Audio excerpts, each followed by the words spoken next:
Welcome to This Explainer.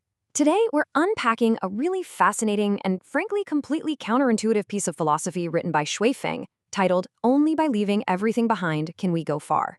In a modern world that's constantly telling us to keep our options open, network, care deeply, and outsmart our competition, this text presents a radical alternative. It argues that to reach ultimate spiritual enlightenment, whether you call it heaven, nirvana, or the kingdom of the greatest creator, you actually have to abandon these modern virtues. It's a highly provocative journey, and we're going to break down exactly how this philosophy works right here, step by step. Here's our roadmap for the traps ahead. We'll start with choosing the heavenly path, look at the danger of looking back, navigate the trap of intelligence, and finally, face the ultimate obstacle. Let's get right into it. Part 1. Choosing the heavenly path. Okay, let's dive into this.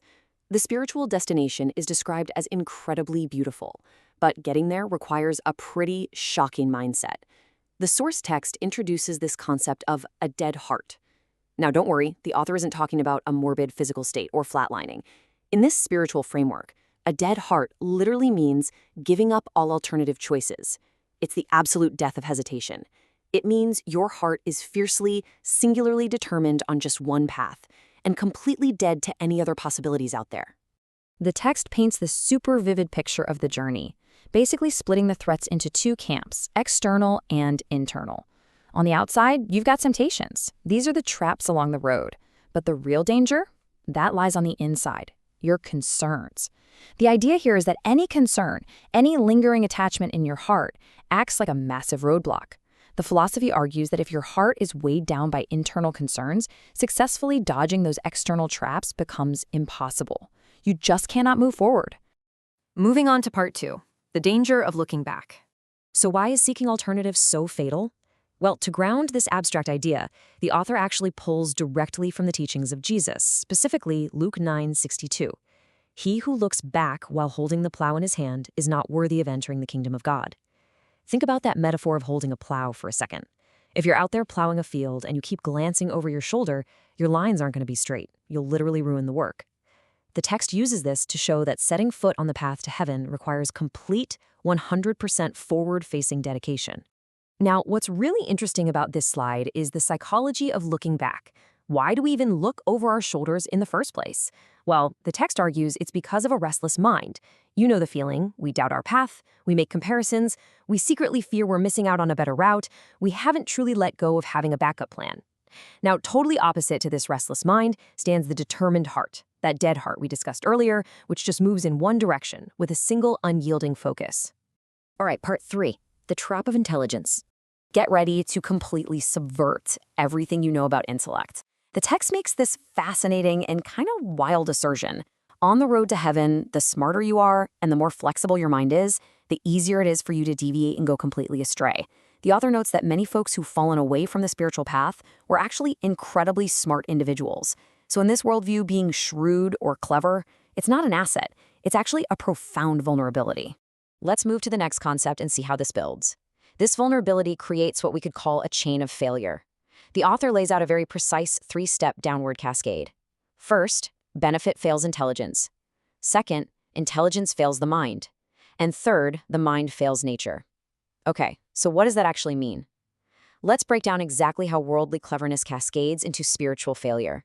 So the trap begins with benefit. Think money, status, reputation. The idea is that being blinded by these worldly benefits actually decreases your true intelligence. And this diminished state leads to worldly intelligence, which really just means becoming shrewd and carefully temporizing. But here's the catch. This shrewdness just makes the mind somber and heavy. Finally, we reach the mind itself. When your mind pays attention to absolutely everywhere, constantly galloping through time and space with worries and enthusiasm, it actively suppresses the core of who you are. It suppresses your divine nature. And that brilliantly illustrates the absolute crux of the problem. When your mind isn't peaceful, when it's flying in a million different directions, your true nature sways. The text states that nature is Buddha, nature is God. So an unpeaceful mind means your divine nature is suppressed, it's imprisoned.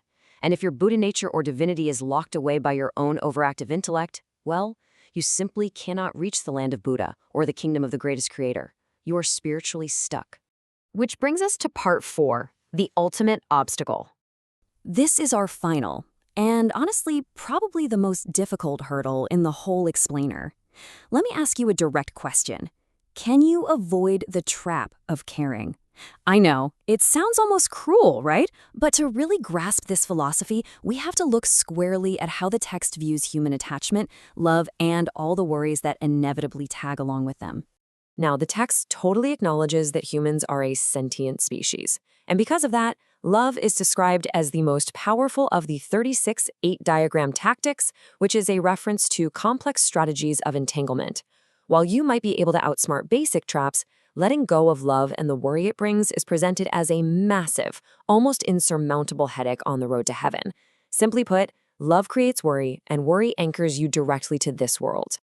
So the crucial point here is tracing this cascade of caring. The author explains it super simply. Where there is love, there is caring. Make sense? But if you care, you will have what the text calls reversal dreams. Think illusions, attachments, just the mental noise of earthly ties. And if your mind is filled with these reversal dreams, you are fundamentally blocked from reaching nirvana or heaven. Your attachments literally prevent your ascension. Now, interestingly, right as the author reaches this intense climax about abandoning love, they just stop. They write, "If I talk too much, I will be confronted by sentient beings. You have to figure this out by yourself." Wow, right? It's this huge, intentional cliffhanger. The author respectfully steps back and basically tells the reader, go study the teachings of Jesus Christ and Buddha Sakyamuni to resolve this final, monumental puzzle of letting go of human attachment for yourself. Ultimately, the text distills this massive philosophical journey into one very stark choice. If you want to go a long way, meaning you want to reach those ultimate spiritual heights, you absolutely must be determined. You have to have that dead heart that gives up all other worldly ideas. But if you just want to stay in the world and enjoy the present, well, then you need to be vigilant because, as we've seen, the world is completely full of traps. And that brings us to the end of our explainer. It's a philosophy that demands absolute, uncompromising surrender of the things we usually hold the absolute dearest: our options, our cleverness, and yes, even our earthly loves. So I'm going to leave you to examine your own attachments with one final, very provocative question drawn right from the text. If you truly want to go a long way, are you prepared to leave everything behind? Thanks for exploring this fascinating perspective with me today.